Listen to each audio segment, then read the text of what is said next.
bienvenidos una vez más a todos nuestros seguidores a su programa La Verdad sin Cortapisa, órgano de la Asociación de Buhoneros de la Ciudad Colonial y Zonas Aledañas, incorporada mediante el decreto 357-90. Bueno, yo quisiera hacer referencia a lo que fue el programa anterior cuando nos referimos a la alcaldesa Carolina Mejía.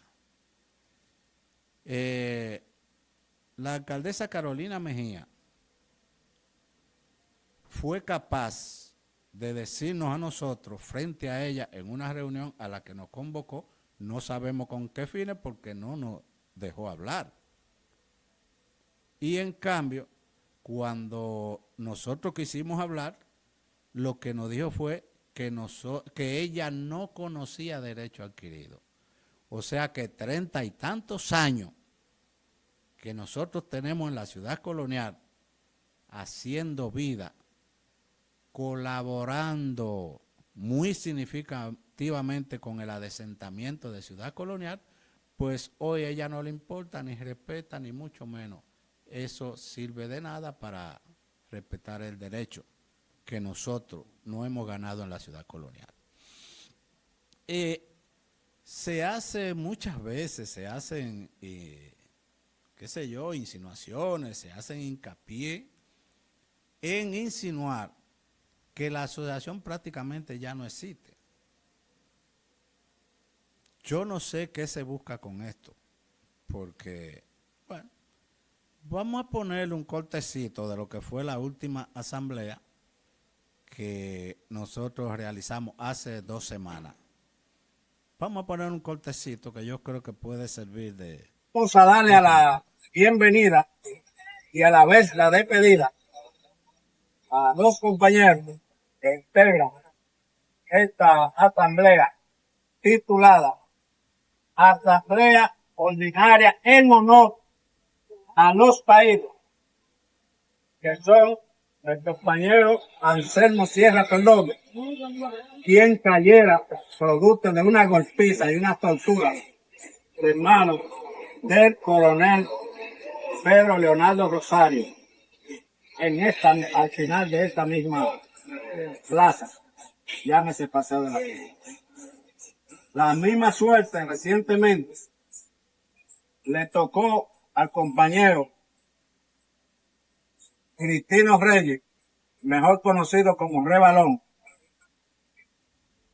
que en un operativo sorpresa es ilegal porque los compañeros fueron regulados aquí mediante acuerdo que hicimos con el ex alcalde Roberto Sacre.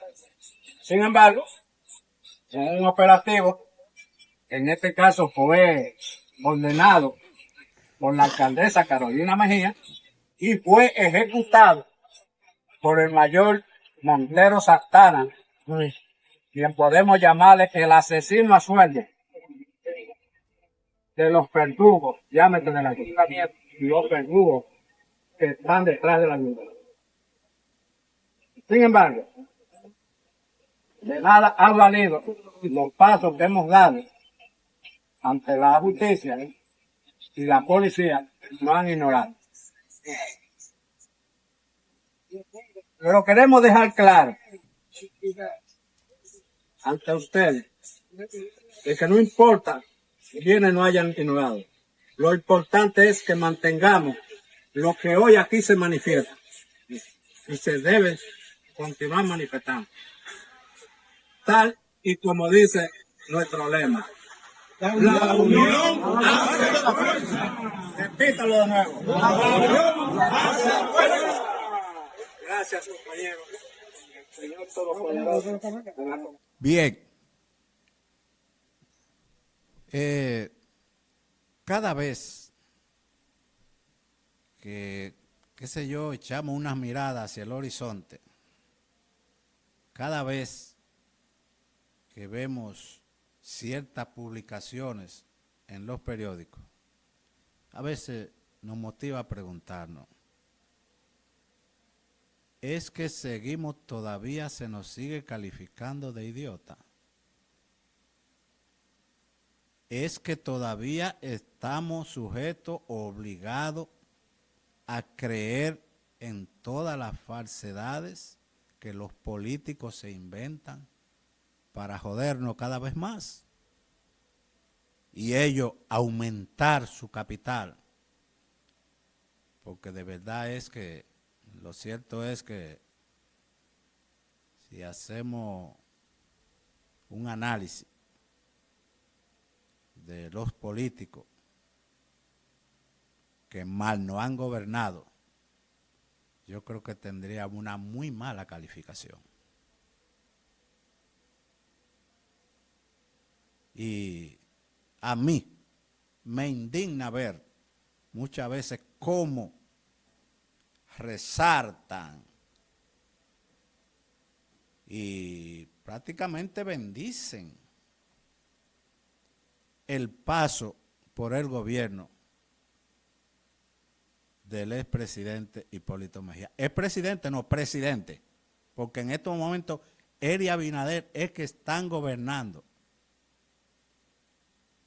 para quienes se han hecho dueños del país.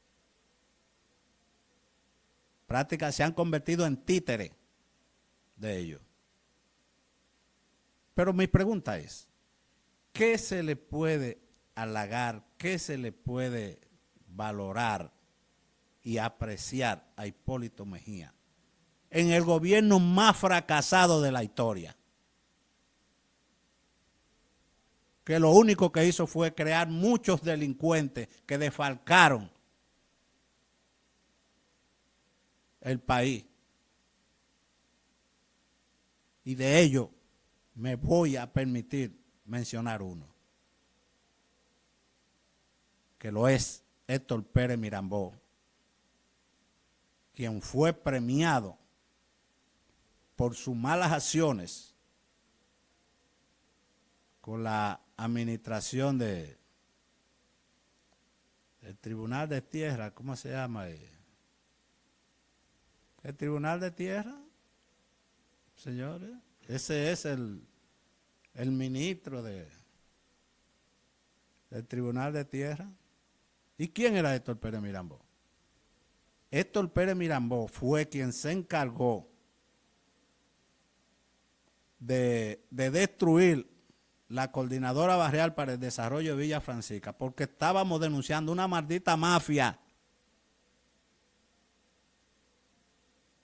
que había aquí con un programa que se llamaba Saneamiento Ambiental para los Barrios Marginados de Santo Domingo, en su sigla Sabamart.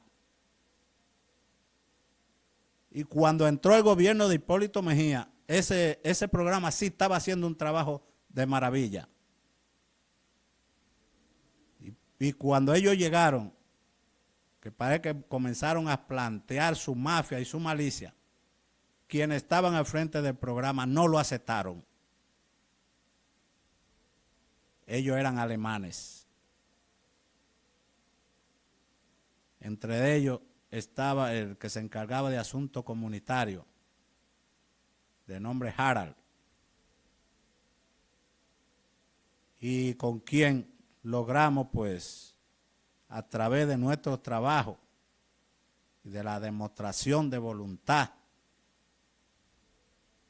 de sacar a Villa Francisca del concepto de la delincuencia en que estaba sumido, y estábamos haciendo un trabajo descomunal en interés de adecentar a Villa Francisca, como lo hicimos con Ciudad Colonial. Cuando este se enteró de la situación, pues nos propuso que el proyecto que nosotros estábamos liderando, que se lo pasáramos a él. Nosotros sencillamente le dijimos que para eso él tenía que agotar los mismos pasos que nosotros habíamos dado. Y era ser sometido a una serie de qué sé yo, de orientación, investigación y ese tipo de cosas, y demostrar con hechos lo que estábamos haciendo y lo que podíamos hacer por la comunidad. Eso nos dio a nosotros la calificación de que habíamos sido señalados o tomados en cuenta, en otras palabras, para dirigir un mini ayuntamiento en Villa Francisca. Cuando este se entera de la situación, hace que cambien los directores de Sabamar. Y no sé cómo pudo él hacer contacto y cambiar, introducir en el programa a un delincuente y mafioso español de nombre Juan Martínez Velasco, quien se hacía acompañar de otro español. Bueno, su nombre completo no lo recuerdo, pero Juan Martínez Velasco fue el responsable de destruir prácticamente el programa, pero el programa no lo destruyeron. Cuando nosotros comenzamos a denunciar la situación, que en medio de esa situación fue que nos encontramos con el Parque Enriquillo cerrado para convertirlo en un parqueo de 5 niveles, pues esa gente nos cayeron encima y agarraron a todos los dirigentes de mi entorno, los convocaron a una reunión y de allí salieron ellos amenazándome a mí y finalmente poniéndome una querella de que por malversación de fondos que nunca llegaron a nuestras manos y que todo lo que hicimos fue con el aporte de la comunidad que creía y cree en nosotros. Sin embargo, finalmente el proyecto del parqueo de 5 niveles no pudo ejecutarse porque vino un informe de las Naciones Unidas que le dijo que el parque no podía ser demolido porque pertenece al patrimonio cultural de la humanidad. Pero fíjese usted qué pasó. Vinieron todos los demonios, me cayeron atrás a mí, hasta el punto de que contrataron a Vigilio Almanzar para que se encargara de destruir la coordinadora y desaparecerme, cortarme la cabeza. De manera tal que un día el señor Juan Martínez Velasco, el español Juan Martínez Velasco, el mafioso delincuente, que fue a quien pusieron en el programa, solo sabía hacer proyectos fantasma para ellos repartirse esos recursos. Cuando finalmente no fue posible la ejecución del parqueo de 5 niveles en el Parque Enriquillo, pues se inventaron construir el mercado de Villa Consuelo. Recuérdenlo. Ese mercado lo desmontaron 3 veces. Fue presupuestado 3 veces para poder consumir, parece que los miles de millones que habían disponibles para el Parque Enriquillo. Y que ellos no se lo podían perder. Entonces, se inventaron construir el mercado de Villa de Consuelo, y todos sabemos lo que allí pasó, una enorme inversión que no hay forma de justificarla y que todo se quedó en el silencio, en el anonimato. Bueno, pero ese mismo programa tenía tantos recursos, o no sé, porque para mí eso era una mafia que envolvía unas cantidades de dinero que nunca ni siquiera supimos ni pudimos llegar a conocer el monto que envolvía. Porque, digo esto porque ahí se involucró todo el que tenía, qué sé yo, algún vínculo con el Estado.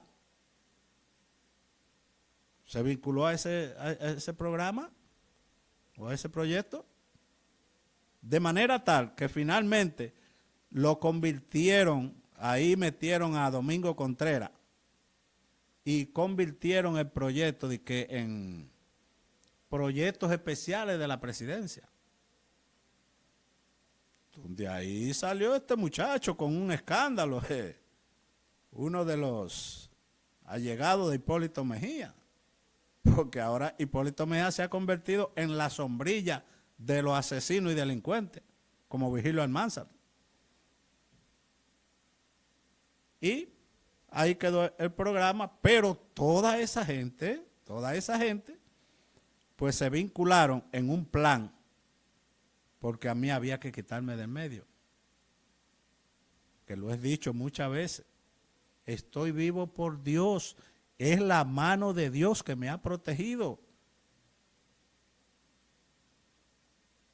Y recientemente lo hemos denunciado, donde incluso la última vez que fui de la amenaza más, qué sé yo, más cruel y más persecutora, fue recientemente a través del bonitillo que tienen en espacio público como de nombre José Aníbal San Giminián, hijo del ex jefe de la policía, que me ha sorprendido sobremanera, porque yo recuerdo lo que fue el paso de José Aníbal San Giminián por la policía, y yo no recuerdo haber incurrido en tanto atropello como lo es capaz este muchacho. Hasta el punto de que me dijo a mí que nosotros habíamos fracasado, nos jodimos porque ya Peña Gómez no estaba vivo, refiriéndose a que en el 95 Fello Suberví se encargó en contubernio con los comerciantes de desalojarnos los buhoneros del Conde. Y donde nosotros no encontramos ninguna puerta que se nos abriera para la solución de ese problema. Pero en un momento se me prendió el bombillito, digo, bueno, pero ven acá, Peña Gómez está vivo y Peña Gómez nos conoce a nosotros y sabe de la situación de nosotros. Y fuimos, le caímos a su casa. Esa misma tarde parece que Peña Gómez llamó a Suberví y le dijo que si él no se daba cuenta que estaba violando un derecho constitucional, porque nosotros tenemos un decreto. Y al otro día nos resolvieron el problema. A eso se refirió y se refiere José Aníbal San Giminián, quien nos dijo y nos da a entender, y así lo han manifestado otros, de que es una persona que no tiene ningún sentimiento ni voluntad humana con los pobres, porque parece que él nos conoce, ni le interesa, ni tiene sentimiento humano por los pobres. Y nada, finalmente todo terminó con que él contrató 2 sicarios que me tiene detrás, y luego en contubernio con a quien nosotros le llamamos el asesino a sueldo, el mayor Santana, Montero Santana, me mandó a decir que prácticamente, incluso se dio el lujo Montero Santana de amenazarme y decirme a mí que él fue quien se encargó de matar a Rebalón, que ese operativo lo dirigió él,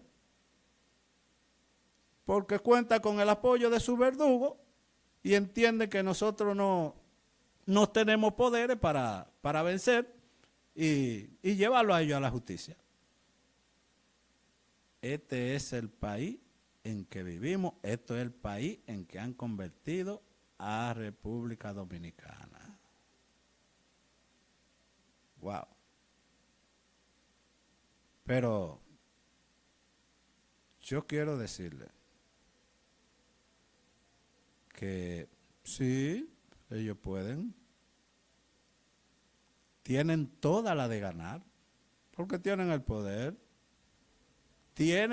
económico y tienen el poder gubernamental. Y yo apenas tengo la gracia de Dios y la voluntad y el valor para luchar. Pero hasta se han inventado en interés de meterme cuco, porque otras cosas no van, no creo yo que, ellos saben que no van a lograr. Hasta se han inventado, incluso a los buhoneros le vendían la falsa idea de que yo soy un ladrón, que yo me había robado en el ayuntamiento de Catún un cheque. Porque Juan Martínez Velasco, cuando se reunió, o se reunieron y compraron a los directivos, eso fue lo que les recomendaron, que ellos tenían que apoyar, la medida de acusarme a mí de ladrón, de amenaza y una serie de cosas que no pudieron prosperar.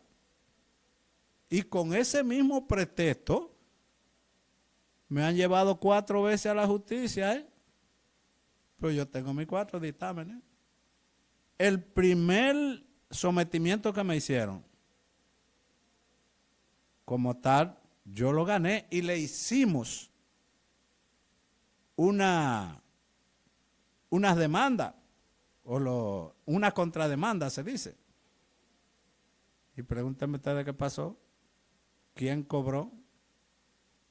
Las demandas las negociaron en última instancia por 3 millones de pesos y lo cobró Vigilio Almanzar, porque es el dueño de la asociación y el dueño de mi cabeza. Pero esto tiene un componente que hay que ponerle atención, ¿eh? ¿Ustedes saben de lo que fue capaz de Vigilio Almanzar? Cuando yo me veo amenazado, que fui víctima del delincuente más asesino y carnívoro que había, que se llamó el asesino de Invivienda. Ese señor me lo montaron a mí frente a mi casa. Tony Alberto Medrano, el asesino de Invivienda.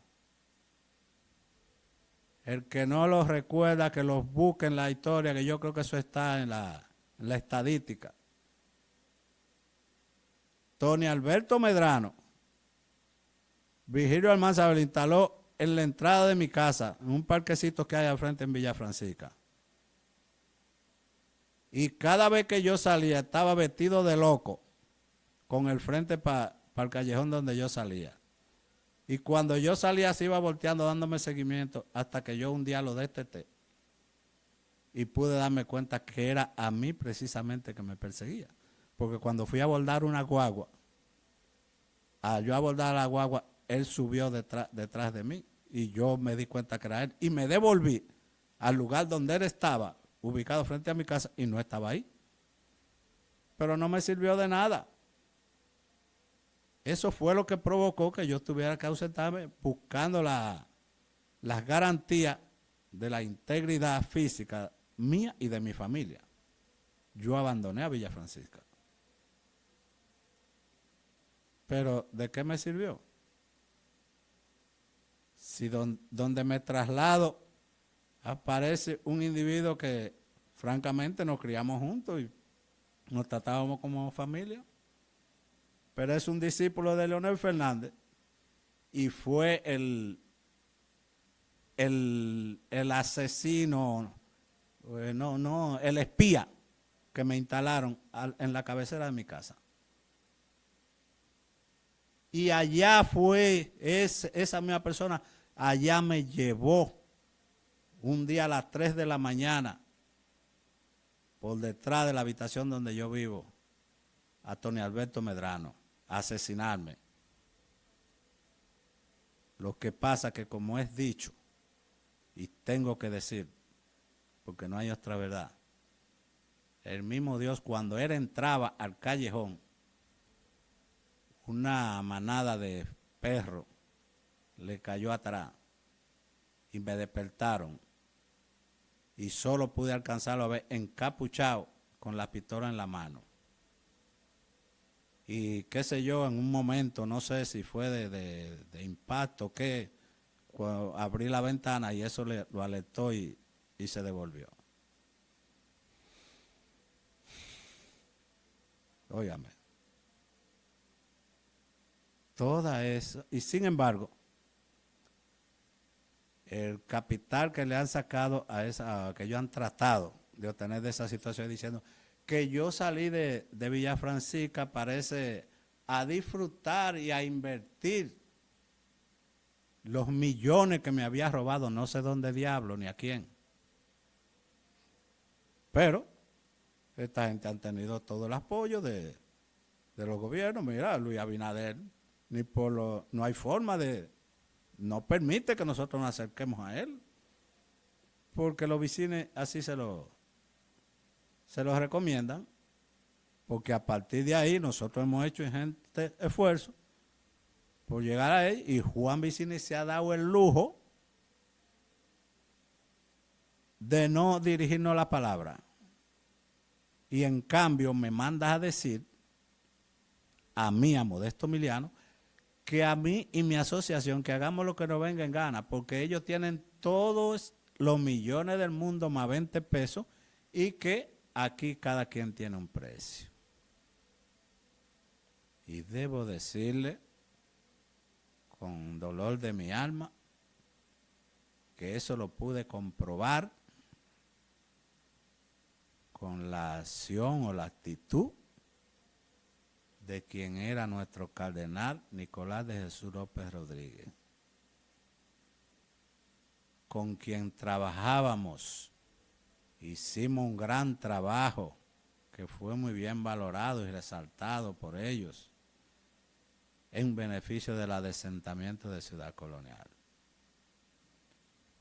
Pero cuando se desataron todos los demonios detrás de nosotros en la Ciudad Colonial, desalojo, apresamiento y todo ese tipo de cosas, que llegamos a él, nos recibió de muy buena gana aparentemente, y me dijo lo siguiente: estoy hablando del cardenal, del ex cardenal o cardenal, no sé, Nicolás de Jesús López Rodríguez, quien era presidente en ese entonces del patronato de Ciudad Colonial. Ese señor me dijo a mí cuando yo llegué, recuerdo a las 5 de la tarde, en el sótano del patronato donde tenía su oficina privada, nos dijo a mí y una comisión con la que yo andaba, de que ese pleito era de nosotros, que no estábamos solos, y que él era parte del pleito. Pero pregúntame qué pasó a partir de ahí. Posteriormente a eso, siguen los demonios detrás de nosotros, haciendo de la suya. Y le dirigimos la comunicación, les pedimos entrevista y jamás pudimos lograrlo. Y luego nos enteramos de que el edificio Sabiñón, uno de los edificios más caros de la Ciudad Colonial, estaba siendo administrado por una de las asistentes de él. Eso nos llamó la atención, hicimos algunos videos y trabajo ahí, y no sé qué pasó, qué alerta despertó esa situación de que posteriormente el edificio lo cerraron y luego lo habilitó turismo, y hoy lo que hay es una sede de turismo. Eso es parte de la historia que a nosotros nos ha tocado vivir en la Ciudad Colonial. Y hoy en día, mientras me arropa la miseria, ellos venden por ahí de que yo soy un ladronazo y que yo lo que Modesto Miliano se ha robado, no sé, porque nunca he oído decir el monto de cuántos millones. Pero que yo soy un ladrón y por eso ni me recibe él, ni me recibe Luis Abinader, ni nadie que nos pueda ayudar nos recibe. Qué bueno, ¿eh? Pero debo decirle, y voy a terminar diciendo, de haber sido así, hace tiempo que ellos hubiesen podido salir de mí. Pero ¿cómo lo hago? A pesar de que me han echado, la familia prácticamente me la han comprado y me la han echado de enemiga. A tal punto de que cuando fui víctima del último atentado, que fue para matarme, yo agarro a mi hermano, que apenas era un capitán, y lo mando donde Vigilio. Digo, yo quiero que tú vayas donde Vigilio y le diga que yo quiero saber qué cosa yo he hecho que debo pagar con la vida. Y que yo pienso que de alguna manera, después que él quiera, pues nos pudiéramos juntar y ver de qué manera pudiéramos buscar una salida a esta situación sin que tengan que producirse estos atropellos y estos intentos de homicidio. Pues tengo que decirle, y póngale atención, que esto ni es un sueño ni me lo estoy inventando. Mando a mi hermano, lo hago acompañar de mi hijo, que también es militar, y ellos van y nadie me da respuesta ni me dice nada, prácticamente se me escabullen. Y finalmente, cuando yo insisto y lo llevo a mi casa para que me digan qué fue lo que pasó, que por qué no me da respuesta, pues la respuesta que me dio mi hermano, quien es mi hijo y hermano, fue que a Vigilio Almanzar que lo deje tranquilo y que ya él no tiene nada que resolver con relación a mi caso. Y que me deje de estar haciendo denuncia, ay Dios mío, que me deje de estar haciendo denuncia en contra de Vigilio Almanzar. Y finalmente me dice que él no puede ofender a Vigilio Almanzar ni darle la espalda a Vigilio Almanzar porque no puede conseguir conmigo lo que puede conseguir con Vigilio Almanzar. ¿Ustedes saben de quién yo estoy hablando? Yo estoy hablando, eso bastó para que ese capitán en un par de años lo hicieran coronel y hasta le dieran una graduación ficticia de abogado. Estoy hablando del hoy coronel Guillermo de la Rosa Emiliano, mi hijo y hermano, que desde que mi madre lo echó al mundo, tuve yo que asumirlo porque mi papá estaba hasta enfermo. De manera que